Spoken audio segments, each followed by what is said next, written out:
Hey there everyone, Treezu here. Welcome back to the Fallout 4 Collection Series.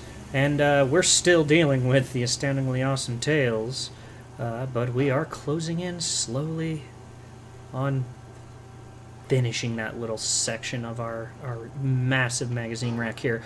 So, fortunately for me, that was the last time I needed to shift the Mad Russian's Revenge around, so the last four are going to just fall in line right there. And today, and for the rest of them for that matter, I don't have to go through nearly the same hassle that I did for going through the Institute and all of that other shenanigans. Which isn't to say everything's just an absolute cakewalk, but it won't take me, you know, hours upon hours like it did. Alright, so my goal on this one, I believe, is south of 81 is the best I have going for me. So let's just use that. It's the best landmark I remember having.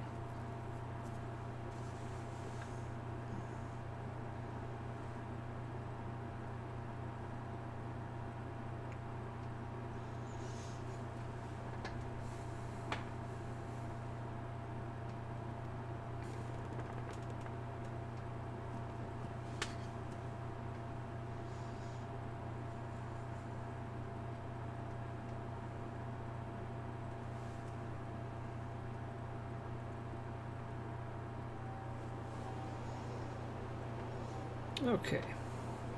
Fortunately for me, I know that 81 is a safe spot, so I can just start a moving. Somebody got their cow hanging out here?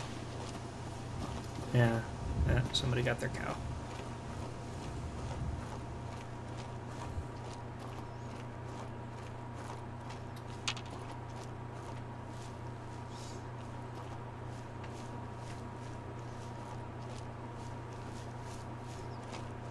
Kind of nice to be back in the old Fallout seat.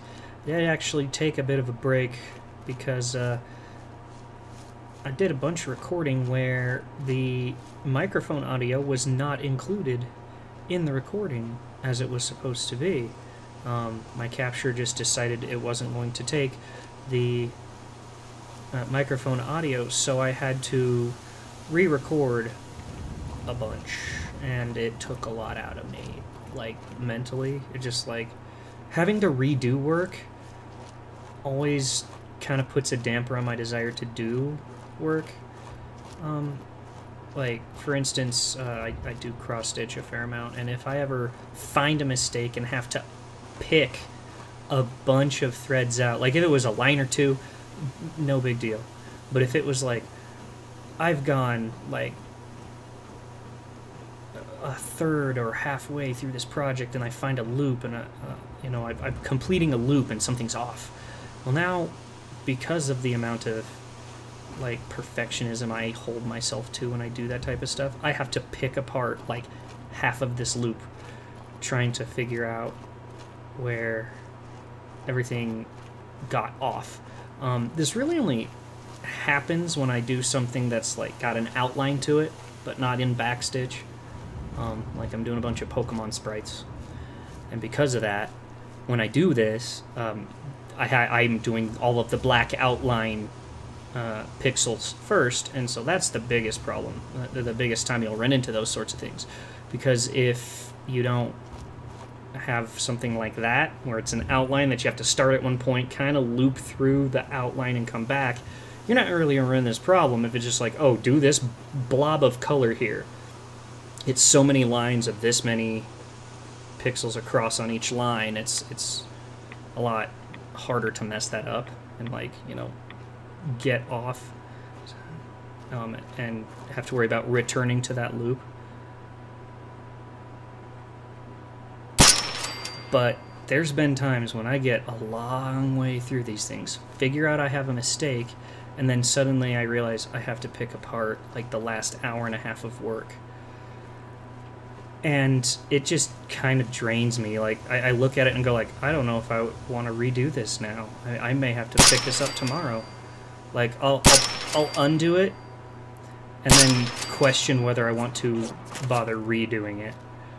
And this was a similar situation where it's like, I didn't have to undo work per se. Like, I didn't have to actively go and, like, you know, you can't actively unrecord something, but I had to go back and redo things, and that's almost as disheartening for me. There's a lot of dudes in here. Oh, I see ya.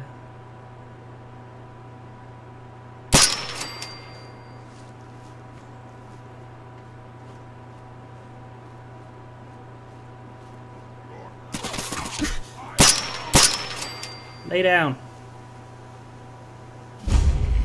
Okay, this is what I'm looking for. Wonderful. He had nuke. Okay, glad I took care of him then. I'll take your meat.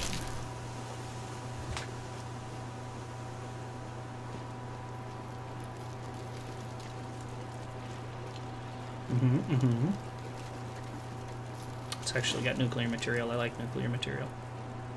Oh, yay! He has some 308s for me. What happens, Psycho? Why not?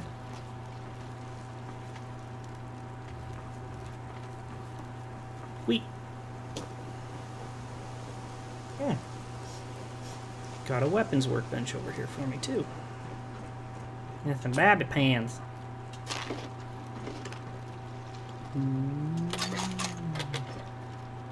ECM cartridges.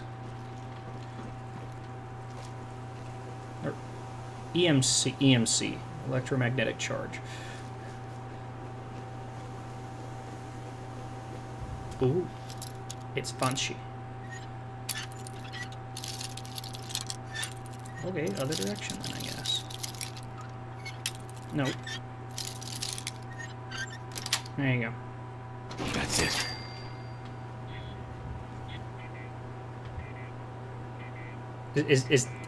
Is that all it does?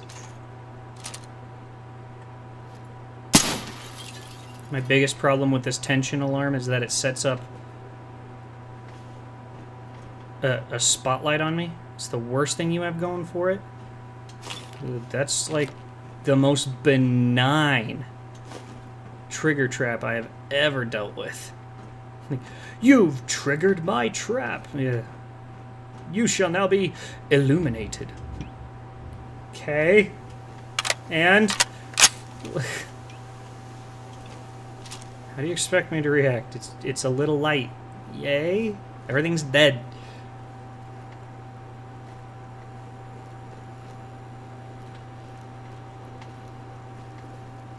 Ooh. Looks like some good loots.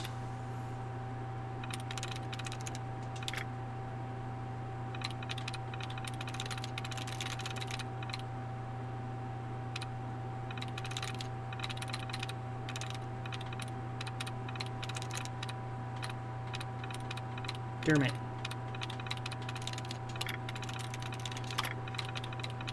Well, that wasn't the most help, but something, I guess. I'm through. Cool.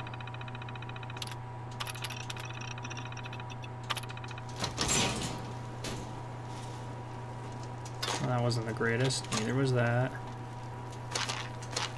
But I do have drugs and ammos. Ooh, yes, 308s. I like 308s. Ooh, Cephs. A lot of buff out. Why specifically buff out? 2 safes. I already took that duffel bag out, so let's do the easy one first, I guess. Okay, never mind. That was apparently a lot more difficult than I gave it credit for. Got it. Wow, there's like nothing useful in there for me.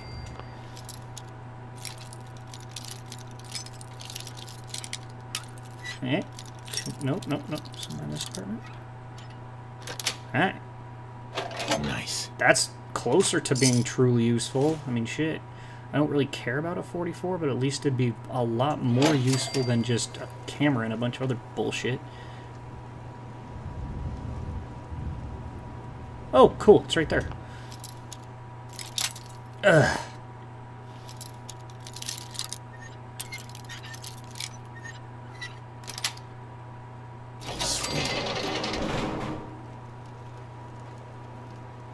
apparently he died while lounging. Here we go. Bingo. The Starlet Sniper. Ooh, this one's actually useful to me. Plus 5 damage with scoped weapons. I only use scoped weapons. Beautimus. And since this isn't actually an indoor location, I may as well just fast travel back on home.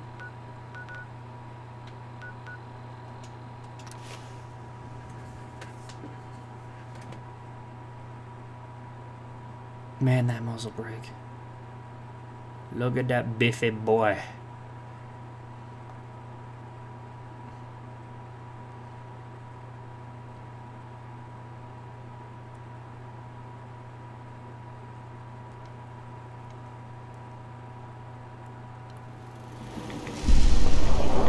Oh, cool, Radstorm, I'm thrilled. Any dang ways. Alright.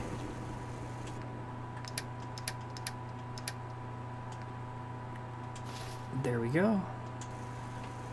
One more on the shelf. Only 3 remain, and all 3 fairly simple to acquire. At least, you know, nothing compares, like I said, to that. The Have Dog Will Travel in the Institute.